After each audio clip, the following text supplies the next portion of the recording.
Joining us right now is Omoruyi Edoigiawerie, a lawyer whose major interest lies in technological application to business and development. Mr. Edoigiawerie will be discussing artificial intelligence and Nigeria's economic future. Thank you for joining us. Thank you for having me. Now, we've had a related conversation on this artificial intelligence right here on the Rise News. And one of the things the experts talked about was the fact that AI has become a buzzword, especially on our social media space. But when it comes to the actual practicality, many people do not even know what it actually means. I'd like to get your thoughts on that and how you think AI can improve or help us to diversify the economy. So, literal interpretation of artificial intelligence means intelligence that is not human, but technological. And the essence of artificial intelligence is to improve human capacity to do things, abridge time, fast-track things. So, for instance, you have large language models, or ChatGPT, as everyone says. You know, you put in a prompt, it gives you a response within a short time. You want to write an essay, utilize. So it fast-tracks the process for you, does some form of research and stuff, right? So what AI is more like an assistant, right? In very elementary form, more like an assistant to improve how we do things. But there's a more advanced understanding of artificial intelligence, which is in the world of technology and innovation, AI forms a bedrock upon which a lot of these things stand. So, for instance, you use mobile phones, right? You're able to, things as simple as advertisements pop up on your phone even without you actively looking for them, just because you have thought about them, right? And that's really what artificial intelligence tries to do, to make your life a bit easy by abridging some of the things you want to do and bringing it to the fore. So beyond the human context and human utilization of AI, every economy is transiting from an analog system to a digital technology-driven system. And you cannot leverage technology without the utilization of artificial intelligence, which is a primary product of technological dependence, right? So let's contextualize this by looking at certain sectors. So we look at, for instance, the agri-space, right? Nigeria continues to battle food insufficiency and challenges and all that.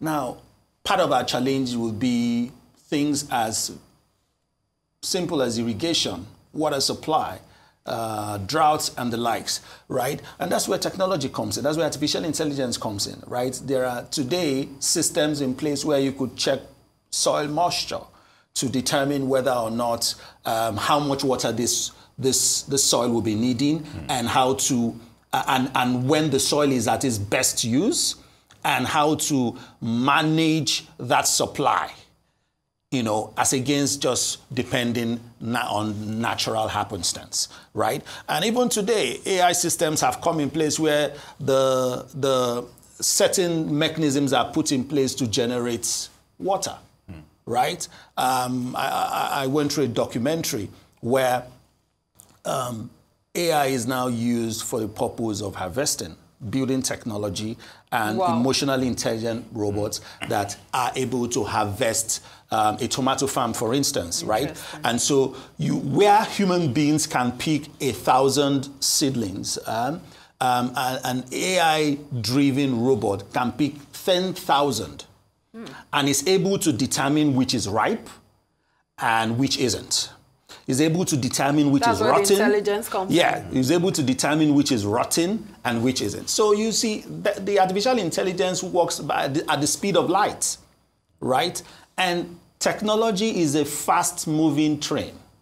And so you need that speed, right? And people always say, when you talk about artificial intelligence, it's always going to disrupt.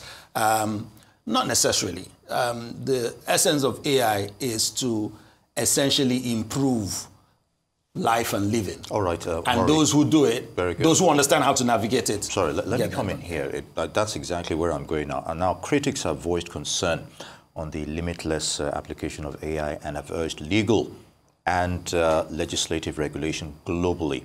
Even in the United States, they're voicing concern over that. Even the inventors of AI have come up with scenarios of that. Where is Nigeria in terms of regulating the application of AI? So you hardly find AI regulated anywhere in the world because it's fast moving.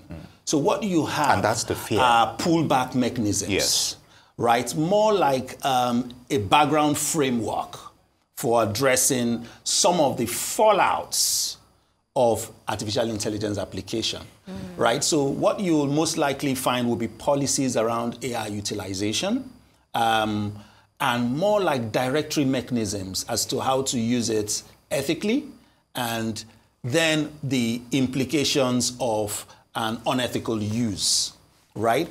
So where Nigeria is we're beginning to look more towards AI, right? There's a policy. I know that the Minister of Communications and Digital Economy brought together experts to come up with a policy document, right? And that in itself is trying to shape Africa's contextualization of artificial intelligence to our own realities and its application and utilization. Because you see, what's going to happen with AI and artificial intelligence, more or less, is that it comes at you. We're still very heavily dependent on foreign technology, right? So every technology we have in this country is either foreign created, or foreign managed, or foreign fixed. Very little is end-to-end indigenous in this part of the world, right?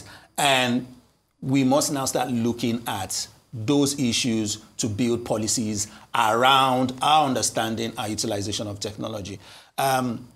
So policy is one key way of addressing it. Already we have pockets of laws, right? And which in one way or the other, for instance, you have the Cybercrime Act, right? Now that Cybercrime Act provides certain provisions and criminalizing certain actions, right? So if those actions are a fallout of utilization of artificial intelligence, yes, those laws will apply, right? But there are bigger issues, right? There are much more bigger issues. Managing the creation, because there's a tendency of it becoming, you know, a ravaging light that just, you know, you light it and it blows over. But this is where ethical development comes in. And that's where policy comes in to say, look, as you're creating, you must look at the ethical aspect. You must look at the other issues. You must look at the troubleshooting, you know, aspect of AI utilization. I would also like to bring your attention to, of course, something you're not new to, the fact that a lot of people have raised concern about the fact that will AI not lead to more unemployment? We already have an issue on our hands in Nigeria with unemployment, and we know that with the automation of jobs in transportation, in customer service, it is, of course, going to relieve some people of their jobs. How do you respond to that? So we have a STEM challenge, right? So science, technology, engineering, maths in our education system. Barely 13% of graduates pursue careers in STEM, and that's a very dangerous dynamics in a world of technology and innovation. We have a barely 26% training system in that space in our education. So our curriculum is not technology-driven. Point one. The foundation is already shaky. The foundation already is the problem. So what you have is that many practitioners in the space, myself inclusive, have built capacity post first level education, which is first degree and all that, right? And so have now pursued careers, postgraduate and certification courses around artificial intelligence, right? Now, we can only stem this gap by going back, starting in basics. And basics, I mean primary school, right? And inculcating so first systems you in admit place. that it might lead to unemployment if we don't... No, so what, you see, I do not want us to approach it from the place of believing that, oh, AI is displacing you. I want us to approach it from the place that you are not equipped in a world driven by technology and innovation where AI thrives. That's the beginning, right? So you cannot be analog and now complain that AI is displacing you, right? You've got to have, if you have the technological knowledge, and listen, let's look at human beings will always eat. I used agriculture as, and you'll be shocked to know the amount of waste, for instance, that we face as a result of lack of technology, right? Over $40 billion in food waste.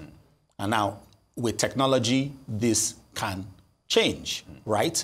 Now, who are those who will be the key? So you really will still need human beings.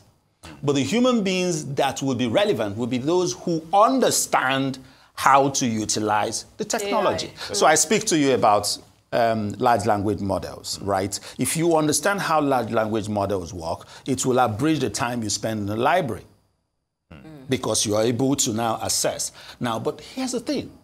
Even these large language models will tell you that we are not failure-proof.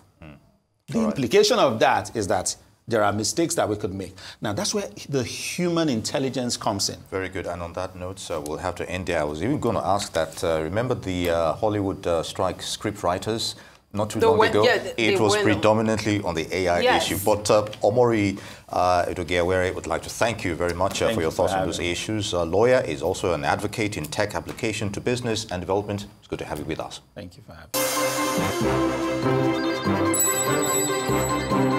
me.